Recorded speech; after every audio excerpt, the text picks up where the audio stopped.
জান্নাতের বাজার। রাসূলুল্লাহ সাল্লাল্লাহু আলাইহি ওয়াসাল্লাম বলেছেন, জান্নাতে একটি বাজার হবে যেখানে জান্নাতীগণ প্রত্যেক শুক্রবার আসবে। তখন উত্তর দিক থেকে বায়ু প্রবাহিত হবে, যা তাদের চেহারা ও কাপড়ে সুগন্ধ ছড়িয়ে দেবে। ফলে তাদের শোভা সৌন্দর্য আরো বেড়ে যাবে। এতে পর তারা রূপ সৌন্দর্যর বৃদ্ধি নিয়ে তাদের স্ত্রীগণের কাছে ফিরবে। তখন তারা তাদেরকে দেখে বলবে, আল্লাহর কসম, আপনাদের রূপ সৌন্দর্য বেড়ে গেছে।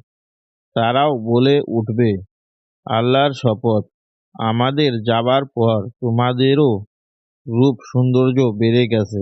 গ্রন্থ রিয়াজুস সালিহিন 1898।